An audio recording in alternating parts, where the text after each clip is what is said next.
Shalom saudara-saudara, pada saat ini saya ada di tembok ratapan. Seperti saudara ketahui bahwa saya ada di tembok ratapan. Pada saat ini saya akan memberikan sedikit renungan kepada saudara sekalian, yaitu tentang apa itu kasih karunia. Nah, selama ini saudara-saudara, banyak orang yang menganggap bahwa kasih karunia itu berarti menghapus Torah. Itu sama sekali tidak benar. Justru karena Torah muncul kasih karunia. Dan kalau saudara melihat ada orang yang berkata bahwa Paulus itu menghapus Torah, sama sekali tidak. Saudara bisa melihat dari video-video saya sebelumnya, saya menerangkan bahwa ada terjemahan-terjemahan yang salah dan Torah sama sekali tidak hilang. Saya ambil satu contoh, misalnya ucapan Yesua sendiri di dalam kitab Lukas pasal 16 ayat 17. Di sana dikatakan lebih mudah langit dan bumi lenyap daripada satu titik dan hukum Torah batal. Itu membuktikan bahwa sekalipun Yesua datang sebagai pribadi yang memberikan kasih karunia keselamatan, namun dia sama sekali tidak membatalkan Torah. Saudara bisa melihat juga apa yang diucapkan oleh Rabi Saul atau Rasul Paulus di dalam kitab Roma pasal 3 ayat 31. Di sana dikatakan, jika demikian, apakah kami akan membatalkan hukum Torah karena iman?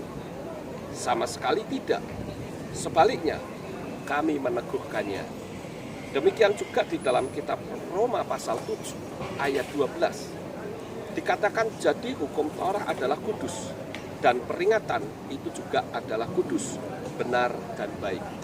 Lalu pertanyaannya saudara-saudara, apakah sebetulnya yang dimaksud dengan kasih karunia? Kasih karunia itu bukan meniadakan Torah. Oleh karena itu saya ingin memberikan pengertian kepada saudara supaya tidak terjadi simpang siur, seolah-olah dengan kasih karunia lalu orang bisa bebas melakukan segala sesuatu. Jelas tidak mungkin, saudara-saudara. Kasih karunia itu yang pertama adalah keselamatan. Itu sebetulnya hanya diperuntukkan untuk orang-orang Yahudi. Tetapi karena kasih karunia, maka keselamatan itu terbagi kepada semua bangsa. Nah, itu kasih karunia. Saudara, dari bangsa apapun, karena Yesua telah datang ke dunia ini, dia adalah Yahweh sendiri yang turun menyelamatkan manusia dan memberikan kasih karunia kepada semua bangsa selain Yahudi. Itu yang disebut kasih karunia. Yang kedua, saudara-saudara, pada zaman dahulu ketika orang-orang Yahudi akan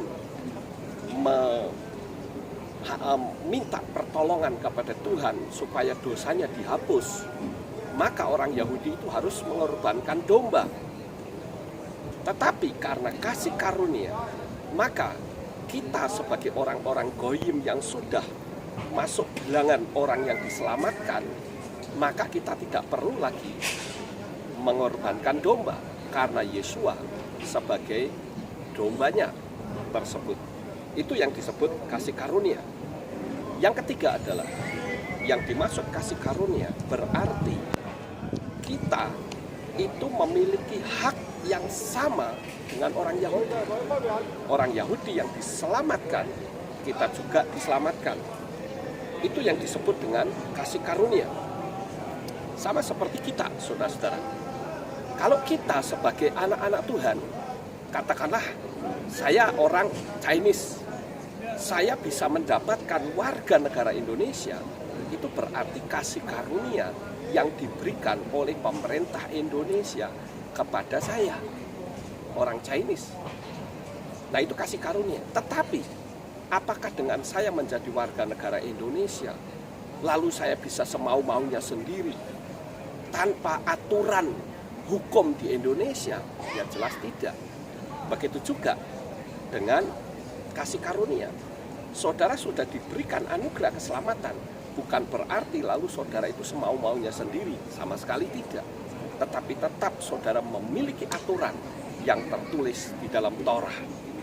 Kemudian yang berikutnya, yang kelima, saudara-saudara, apa yang disebut dengan kasih karunia. Orang-orang pada zaman dulu sebelum Yesua datang, ketika mereka melakukan Torah, itu ada sekitar 613 peraturan.